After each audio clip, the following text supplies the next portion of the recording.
My daughter carved the turkey, smirked, slid me nothing but bones, and whispered, "Mom, you're used to scraps anyway." The words barely left her mouth before the table erupted. A few chuckles, a clink of glasses, a snort from my sister Yvonne. Even Eric, my son-in-law, looked down as if the grain of the table had suddenly become fascinating.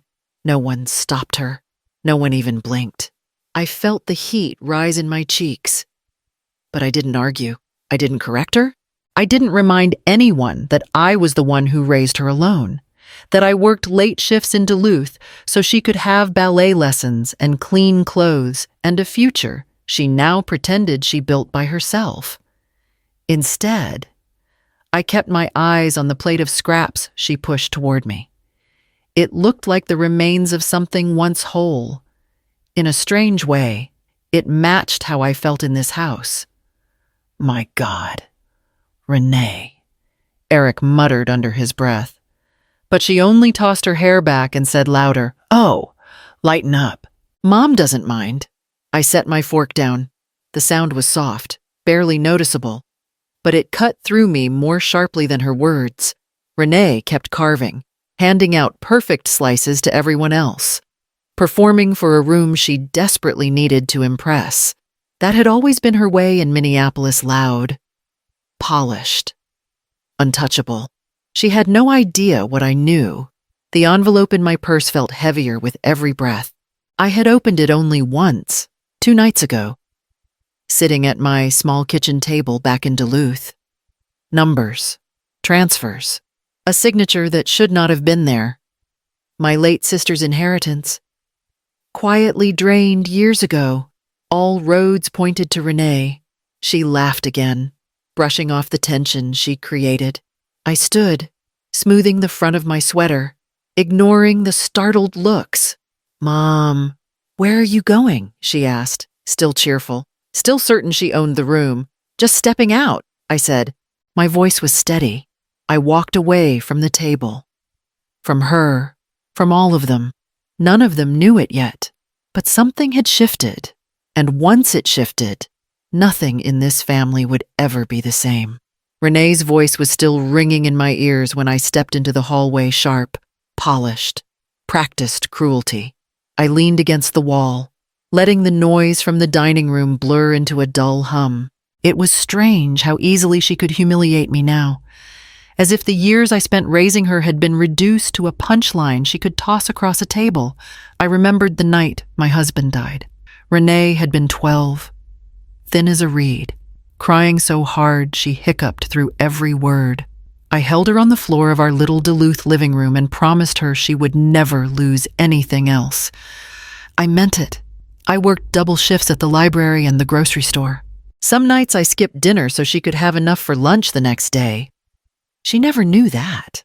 I never told her I pawned my wedding ring to cover her first semester of tuition, or that I walked to work in the snow so she could keep the old car running long enough to drive to class.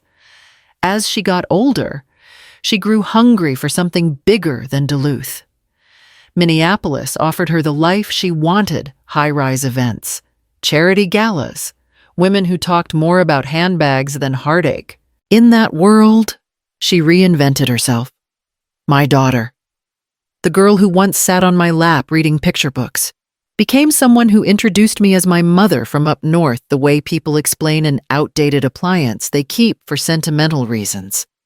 The first time she sighed loudly because I wore the wrong shoes to her housewarming, I laughed it off. The first time she told Eric that I did not understand modern life, I swallowed it. Over time, she stopped hiding her disdain. I became the person she avoided unless she needed help with something. Tonight's insult was just the loudest one, amplified by the room and the people who chose to laugh instead of look at me. "Mom," a voice called softly. It was Yvonne, standing near the corner, wringing her hands. "You know how she gets. Try not to. She learned it somewhere." I said. Yvonne's face fell, words drying up before she could defend anyone. I stepped past her, each breath settling into something heavier, sharper, clearer. The The truth I carried was no longer just a secret in an envelope. It was becoming the only thing strong enough to cut through years of silence. 3 days before Thanksgiving, Attorney Thomas Rourke called and asked me to stop by his office in Minneapolis. His voice had carried a tone I hadn't heard from him before, measured, cautious. I drove down that afternoon, telling myself it was routine paperwork. I knew better the moment he slid the sealed envelope across his desk. I debated waiting until after the holiday. He said gently, "But you deserve to know." My fingers rested on the envelope, cold against the smooth paper. "Know what your late sister's inheritance. I completed the audit you requested months ago." He hesitated. "Funds were withdrawn without authorization." I felt a small tremor at the base of my throat. By who he cleared his throat. "Your daughter initiated at least 2 transfers. The total was a little over $20,000. There is also a signature from Yvonne, partial. Inconsistent. It may have been used without her full understanding." I stared at the envelope. $20,000. My sister's last gift. A tiny safety net she had wanted me to keep for emergencies. I had never touched a cent of it. Renee, however, had found a way. "I thought it best you look through it alone," Rourke added. "Call me when you're ready." I drove home with the envelope resting on the passenger seat like a living thing. I placed it on my kitchen table in Duluth, opened it once, and saw my daughter's handwriting where it should not have been. I closed it again before I could cry. I told no one. Not even Yvonne. Not even myself. Not really. Mothers have a way of folding painful truths into small corners, hoping they dissolve on their own. But tonight, when Renee smirked and fed me scraps in front of our family, something inside me clicked open. Not anger, not shock, something colder, clearer. A line I had avoided crossing for decades was suddenly right in front of me. And for the first time, I wasn't stepping back. I had just reached the front porch when I heard footsteps on the gravel behind me. Eric's voice followed, low and strained. "Miriam." "Wait." I turned. He looked older than he had an hour ago. His shoulders slumped. His tie crooked like he had pulled at it too many times.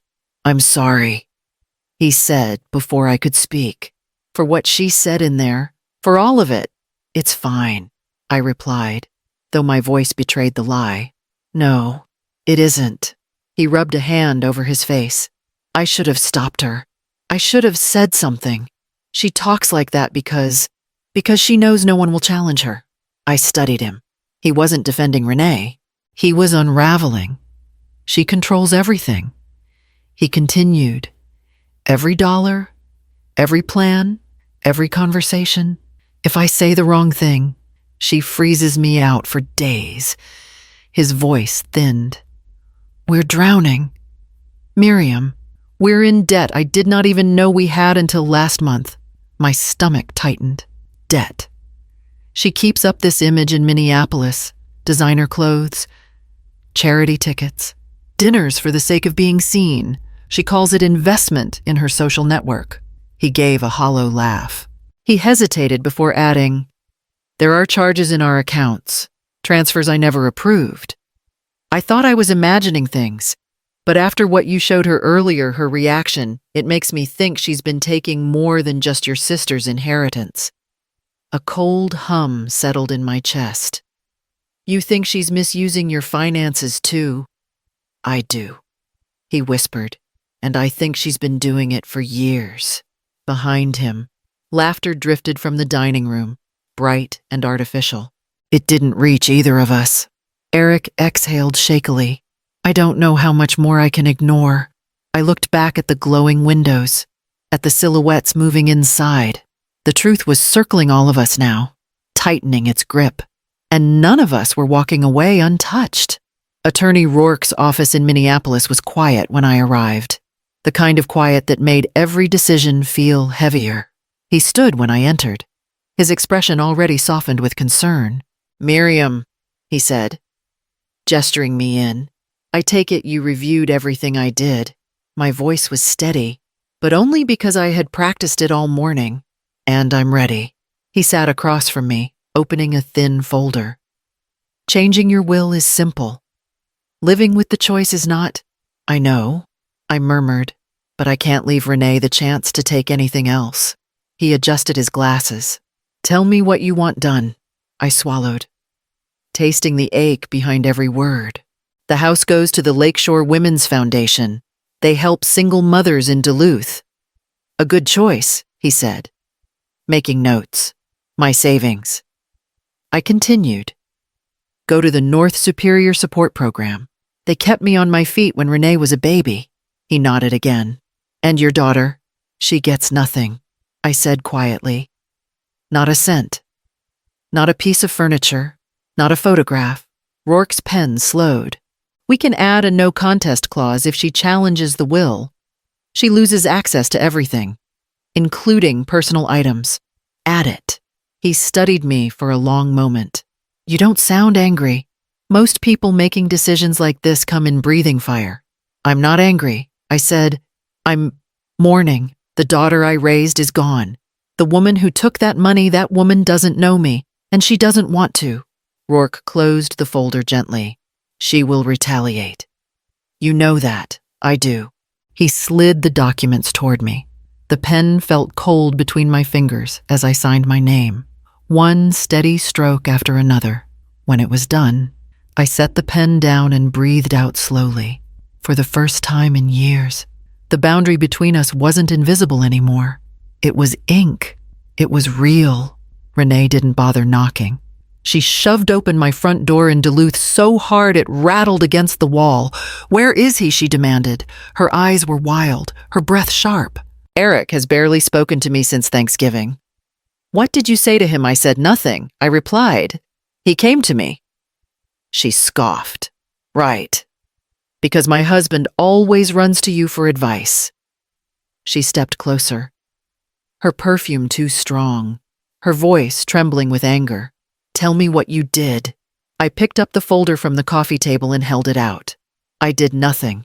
Renee, you did. She snatched it, flipping through the pages. When she saw her own handwriting, my sister's inheritance withdrawals, her face twisted. You're unbelievable, she breathed. You actually had someone dig into this. You took $20,000 without permission. I borrowed it. She snapped. I needed it. You never used it anyway. That wasn't yours to take.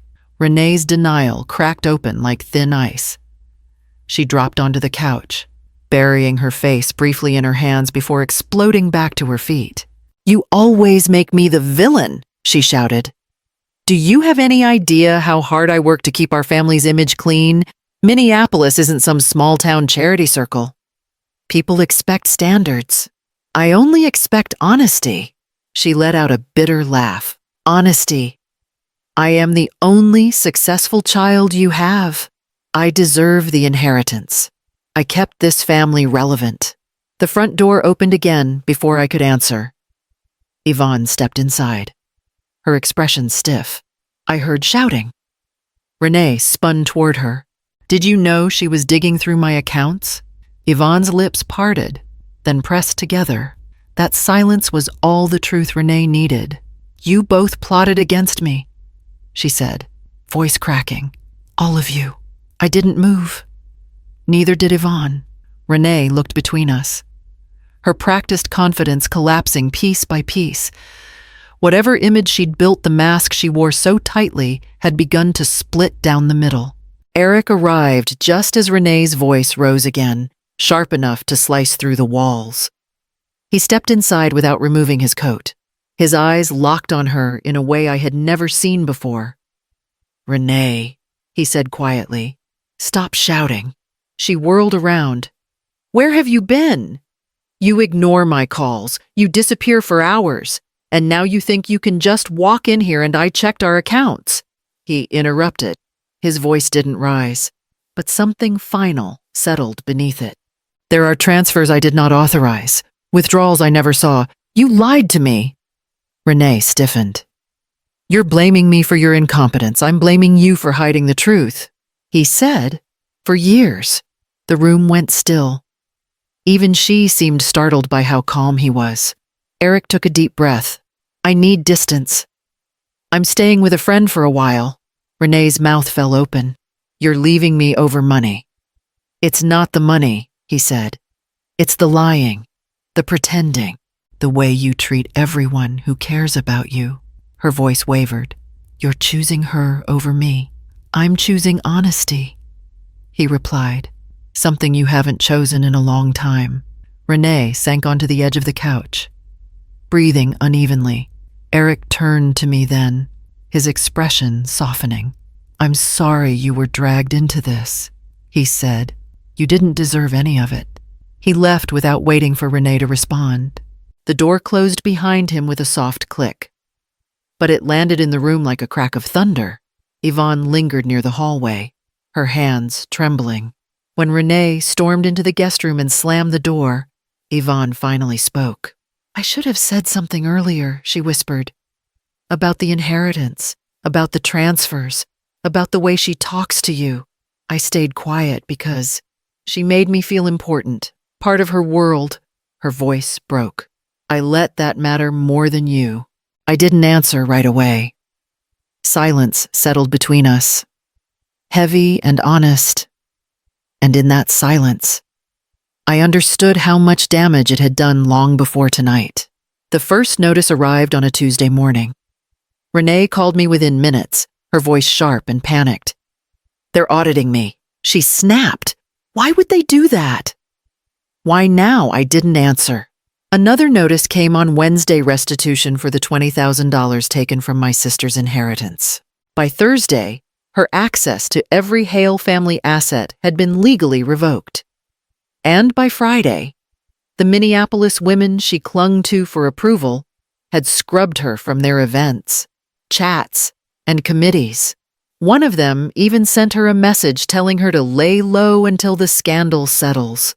Her world shrank in less than 5 days. That evening, my front door shook under her fist. I opened it slowly. Renee stood there in the cold, eyes red, hair unbrushed, her confidence stripped bare. You have to help me, she said, her voice thin. Mom, please. What do you want me to do? Fix it, she cried. Call the attorney. Explain it was a misunderstanding. Tell them I was managing things for you. I cannot lose everything over one mistake. It was not one mistake. She flinched, but I didn't soften. She pushed past me into the living room, pacing like an animal cornered. You don't get it, she said. They've dropped me from every committee. People are talking. Eric won't come home. I cannot survive this kind of humiliation. I reached for the small box on the mantel and handed it to her. What is this? She murmured. Open it. She lifted the lid. Inside were her unpaid credit card statements, overdue notices, and the legal warnings she had ignored for months, all her own choices, gathered neatly in one place. Renee's hands shook. Why would you give me this? Because these are yours, I said quietly. And you insisted on giving me scraps. She blinked. What scraps? Darling, I repeated, meeting her eyes. Just the scraps you thought I deserved. Her breath caught. Somewhere between rage and disbelief, I walked her to the door, opened it, and let the cold air spill inside. The door closed slowly behind her, sealing the moment in silence. I moved back to Duluth in February, settling into a small house near the lake where the mornings were quiet and the evenings softened into blue. The first week felt strange, almost too calm, but the silence didn't press on me the way it used to. It held space instead. My neighbor, Lana Brooks, introduced herself the day I carried in the last box. She was 71, brisk, bright-eyed, and holding a plate of lemon bars like an offering. You looked like you could use something sweet, she said, and possibly a friend. I laughed, and it felt like I hadn't done that freely in months. Before long, Lana pulled me into her circle, a group of women who met twice a week to cook, gossip, and prepare meals for the shelter downtown. They worked with an ease I had forgotten existed, teasing each other gently while chopping vegetables or rolling out pie dough. "You're with us now." One of them, Edith, told me. No auditions required. I felt lighter each time I sat at their table. One afternoon, while we packed food containers for the shelter, Lana nudged me. "You look like someone who's finally breathing." "I think I am," I said. A few days later, Eric called and asked if he could stop by. He arrived at my door looking tired, but clearer than I had ever seen him. "I needed to thank you," he said. "If you hadn't spoken up, I would still be pretending everything was fine. I know how hard it must have been to confront your own child. I didn't do it to hurt her," I told him. "I did it because someone had to stop the damage." He nodded. "I hope she learns from this, but even if she doesn't, you deserved better than the way she treated you." His gratitude wasn't loud or dramatic. It landed in the room gently. And for the first time, I believed I had done the right thing. After he left, I sat in my kitchen with the window cracked open. The quiet didn't feel empty anymore.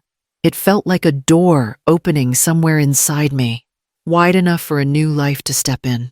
1 year later, my kitchen buzzed with quiet warmth. Lana hovered over a bowl of potatoes while Edith arranged plates on the table. The air carried only laughter, soft teasing, and the hum of people who liked each other without conditions. No one competed. No one postured. No one performed for a room. "Ready?" Miriam Lana asked, handing me the carving knife. I held it for a moment. It had weight, but not the kind that dragged me down. I walked to the table where the turkey sat, golden and whole, surrounded by people who had become my family through kindness instead of blood. "Looks perfect," Edith said. "It does." I agreed. My hands were steady as I carved the first slice. The sound of the blade cutting through the meat wasn't sharp. It was clean. Peaceful. Lana clapped lightly as I placed the slice on the platter. "Well now," she said, smiling. "That's how it's done." There was no chatter meant to wound, no eyes watching for weakness, no daughter measuring my worth against her own insecurities. Just a simple meal with people who welcomed me exactly as I was. As we sat down, Eric slipped into the room. He had called earlier, asking if it was all right to stop by for a plate. He looked more grounded than I'd ever seen him. "Thank you for letting me join," he said quietly. "You're always welcome here," I told him. He took a seat beside Edith, blending into the group with ease. It struck me then how different this table felt from the one a year ago, how much lighter the air was without cruelty pressing against my ribs. After dinner, while the others washed dishes, I stood at the doorway and watched them. A small community built not by obligation, but by choice. I picked up my phone and recorded a short message for anyone who might understand what starting over feels like. "If you liked this story," I said softly, "share it. Leave a comment and subscribe for more. Someone out there might need to hear that beginning again is possible." I glanced at the empty turkey platter. Still warm. This year, I carved the turkey. I whispered. And for the first time, I wasn't served scraps, I was serving a life entirely my own.